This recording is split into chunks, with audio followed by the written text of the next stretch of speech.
Welcome to some One Piece action. Thank you for clicking on this video. If you're new to the channel, please give us a subscribe. We're definitely trying to grow our subscriber count. If you're a returning viewer and have not subscribed yet, please give us a subscribe. We're definitely trying to grow our subscriber count, trying to reach new heights. All right, so in this video, all different players. So you get to see how 3 different people pilot the deck. And it is interesting. There are some matchup stuff. There are some techniques. There are some yada yadas, all in general. I mean, to be honest, I'm talking from my experience. And that's just normal, right? Card games and stuff like that. Attack for 5. I'm sorry.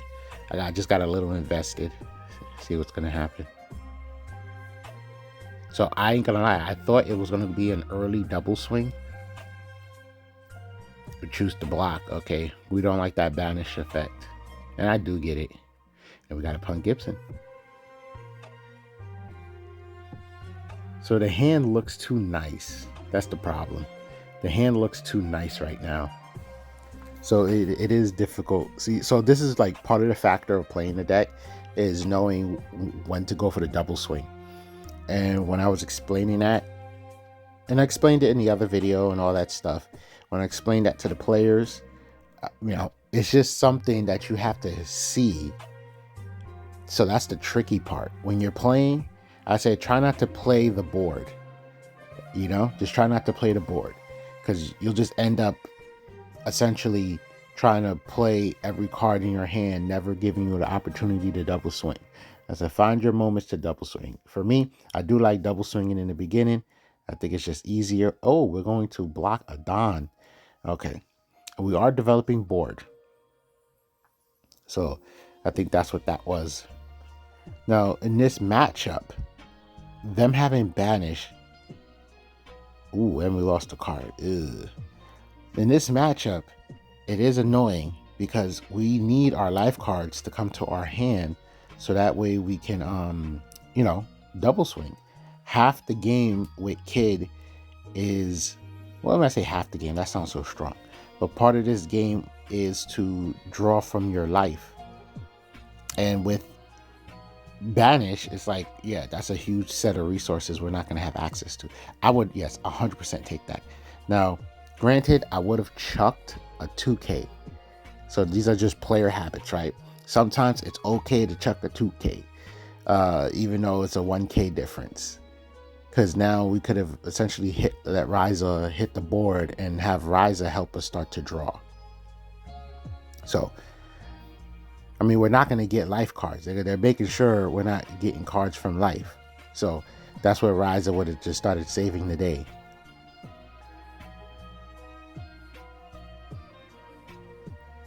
See, we're counting Dawn. Okay, it is good to be aggressive against Nico Robin. And it's funny because she's a trigger deck, right? So you probably would be paranoid. But the type of cards that she is playing, you're not really going to have to worry about that. But maybe somebody out there is going to start mixing it up with Robin. You could afford to double swing, but understandable. So right now we're leaving Don up for Punt Gibson. They get rid of our Cavendish. Makes sense. I feel like at this point, he's really there to protect your board. It sounds funny, but it's like Cavendish is there to protect your board.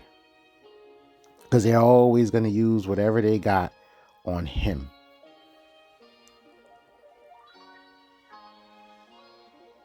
Okay, hey, that's fine. They loaded up. Oh, yeah, you're not gonna draw. I'm sorry. You needed 3 characters. It would be fun to see them stack all that Dawn and then go for the swing. Then we get the counter out. Oh, they're going for life. This is all understandable. This is a Robin deck. But you see, Robin has denied us of a lot of resource right now. And that is a complication. The Robin player is playing well. I got to give that to them. They're definitely playing well. Our player has not felt comfortable double swinging yet.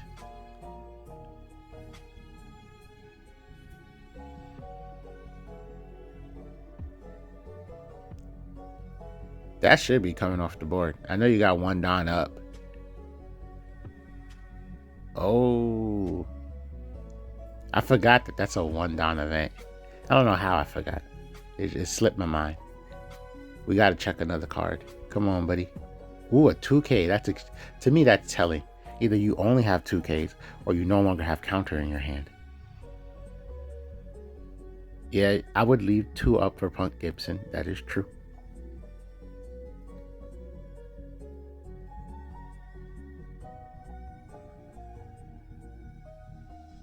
So, me personally, I think the opportunity to double swing was probably on the first turn. You probably would have lost the first life, then played out my blockers and see what's happening from there. They are playing these Namis, I ain't gonna lie to you. That definitely helps control the board. But that you know, essentially what I'm saying is I feel like the double swing opportunity was in the very beginning. We have to take that. Don't 2K. Yes. And we're only getting 2Ks. This is crazy. Well, the funny thing is one can say this is like this is card games. Well, this is card games. We probably could win with the Hody Jones play. No, that's too much. That probably gonna have to be next turn. Yeah, we probably can't win. I saw 3 cards in hand, but it's like the math in my head. We're gonna have about 3 attacks, so we're chipping. It should be countering out of this. I can't see them not. I'm like, they got 3 cards in hand. Oh my god, come on. You're tweaking. You should have definitely took the life. And then you could have just played that next. And you look like you chucked one of your counters. You should have just took the life. This person is wildin'. They are definitely over countering. See, I want to say at this point, you could probably argue that it's okay to chuck a 2K for your leader effect. You have Punk Gibson and another 2K, or 2 other 2Ks. You got 3 2Ks altogether. So you probably could just put some Don and go for the double swing. But we're going to go for Hody. Oh, we probably could have Hodied earlier. I forget that he can do that. We probably could have Hody Jones earlier. Stop that. But yeah, that would be, for the most part, us telegraphing. Not telegraph. I'm saying that wrong. That would be us assuming that they had the event in their hand and no other counter. Then we could have just Hodied and attacked life and maybe (1) that way, because we would have 6, 8, and 2 5s. So the 2 5s will go first, then the 6, then the 8, and they wouldn't have any. No, they would have 1 active Don. They had 3 Don up. They were expecting the Hody Jones play. Oh, that's smart on their end. Hody rest 2 Don? I don't know. I gotta look at it again. It's like when you're so used to a certain effect. Ooh, I know that made you mad. When you're so used to like a certain effect, I'm so used to Hody just resting 2 characters. You know, it's just like that. With only 1 card in hand, and we got 4 attacks because of our leader ability. This is definitely a game. And for the first time in a long time, our hand is pretty healthy. We got 6 cards.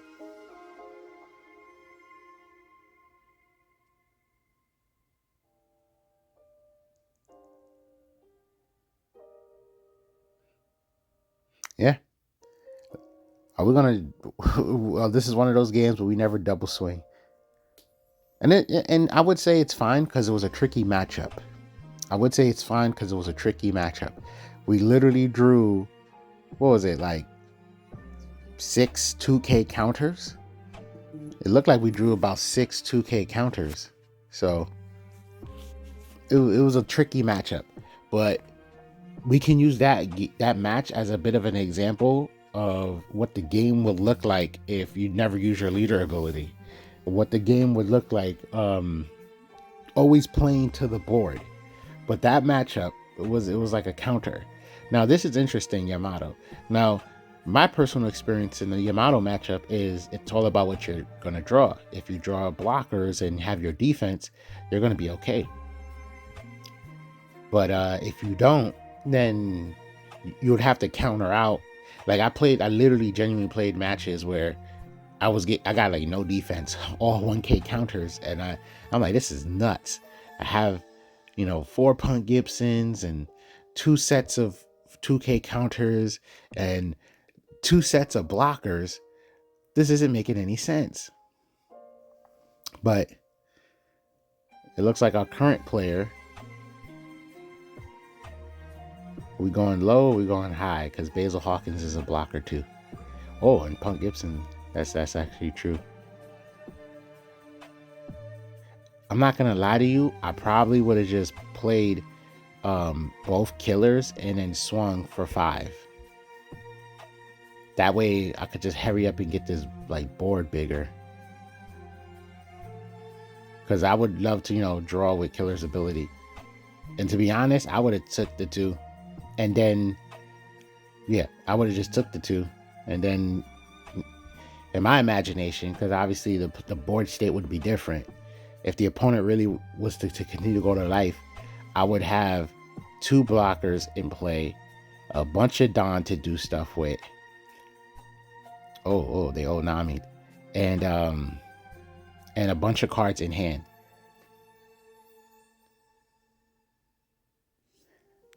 So it would have been a crazy wall.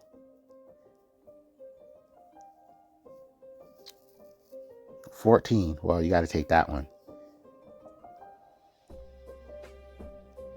So that's how I would have handled what y'all just saw. I would have just try to set my board up, and once it's all nice and healthy, just pat. This would have easily been a double swing.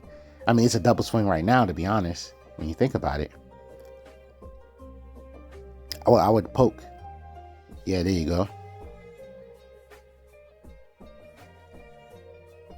Anyway, my bad. I don't feel like I'm articulating myself well enough. But that's kind of what I'm saying as well. I feel like you have to see it a lot of these times. You have to kind of play and see it to, we're just going to freeze. And then now we have a Dawn for our killer. Good stuff. So you have to see it a lot of times. You have to see your opportunities to double swing. And, they just, okay then. I think I know what they're trying to do, essentially. But we get another blocker.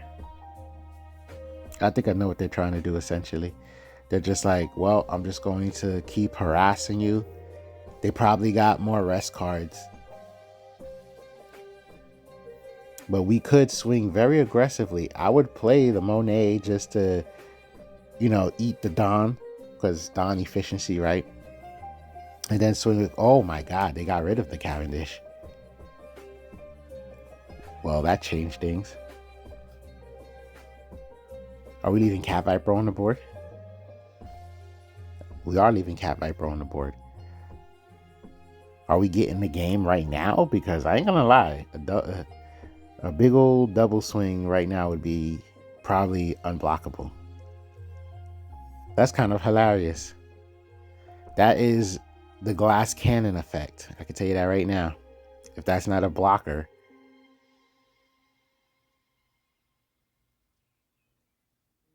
That's hilarious. So this, okay. Let me see if I can collect my thoughts. Forgive me. Oh, and sorry for like the different aspect ratios. Like I said, different players. All 3 was different players. The first game, that was the first 2 games were like sheer matchup, I would say. I would give it credit to sheer matchup. What I mean by that is Yamato affects your game because of that double attack. and you need blockers, or you need to make sure you have your defense. Otherwise, before you know it, you're down to no health, right? No life at all. So she technically changes the game for us a bit. Whereas other decks, it would take them, 2 attacks minimum to take 2 life. Then you look at Nico Robin, who's denying us of that resource. So in the Robin match, it seemed like we just had to play accordingly, right? So even though I encourage trying to find your opportunities to double swing, that Robin match forced our hand, because it made us like try to always play defense to stop the banish, so that way we can gain our resource when they chose to attack with other characters. The Yamato match gave us the blockers that we needed to just like keep them in check, and that was just a super glass cannon Yamato moment. That is just the story of their life since the deck started being played. It's either I'm going to win fast or just lose fast. I felt like if that deck can develop some substance, things can change. Could like just make it more consistent, less glass cannon, and more fleshed out. Because you got double attack. You're already in a good place. To be honest, you got double attack. You're already in a good place. I don't think you need to play that aggressive. This game is always about resources. So if you feel more, if you can encourage your opponent to essentially just keep feeling comfortable chucking everything, you put them in an extremely compromised position. But I told you how I would have handled that one turn, where I would have just set up my board, took the double attack, and then just had a bunch of resource to then just do what I wanted.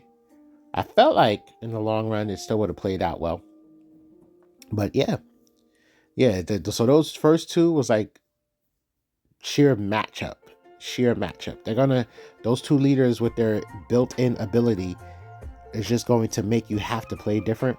But we are going up against Luffy. Are we trying to encourage a block? Paranoia is amazing. It probably was just still better for them to block, and they didn't realize that. It's like when you got to know what deck you're going up against. Just because a person has active Dawn doesn't mean they could do anything. We couldn't attack with Monet, and we're swinging for 5 on the dot with our leader. You definitely could have just blocked and kept Zoro on the board. Now, would it have mattered? Well, you would have actually had 1 extra Dawn, so probably would have mattered. I mean, anything matters, because that would also be an extra swing. Like literally right now, you could have just Dawn X'd, attack, gain a Dawn. And we're attacking with blocker. But we're going for face. I'm always fine chucking a 2K to get the max value out of it. This I'll probably take. Because, got no active Dawn. Oh, we see a Zoro. This is where the game gets a little trickier. You can argue we no longer need the Bonnie. But I wouldn't be upset if they chose to counter. So I probably would either take or chuck Bonnie. And they're choosing to block. Oh, they developed their own blocker. And they're still doing things? Okay. Oh, to restand Chopper. Yeah. Then Zoro would have actually helped you more right now. Because you could have you could have ramped. Now, if we didn't block with Monet, we would have had it on the board. And then we could have also played Kid Killer. We could have played Beige and had a Dawn for Beige to try to encourage that draw. So sometimes you can't be afraid of taking life. And sometimes you got to know when, you can just chuck your searcher. It's like we have our Zoro. We have the end game. We have Basil on the board. He's developed. So That's why I'm saying you probably could have just chucked Bonnie. Now, the good thing of having Bonnie is that just in case, you know.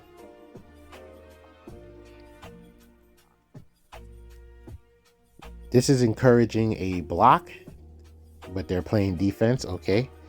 So that's cards out their hand, and they're not going to, they might, no.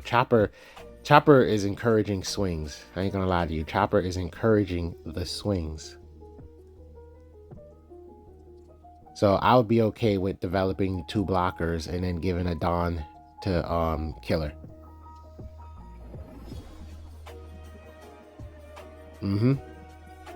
But yeah, you see how different the board state could have been? You see how different the board state could have been if we didn't block with Monet?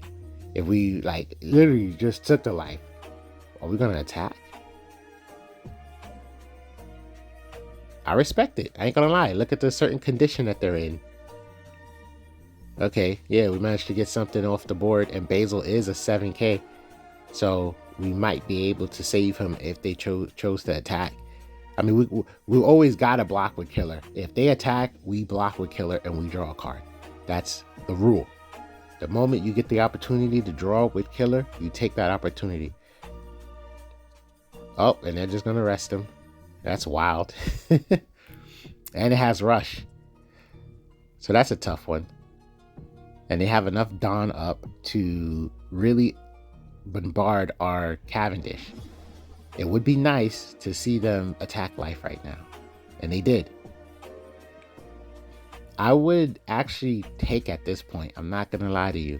I would take because I would want to try to keep Cavendish. I said Cavendish. I've been calling him Basil. I would like to see Basil survive.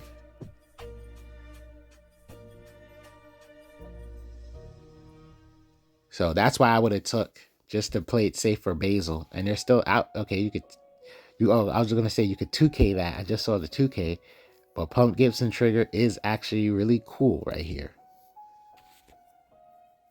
And they don't care. That's nuts. That is value. Yeah, that is value.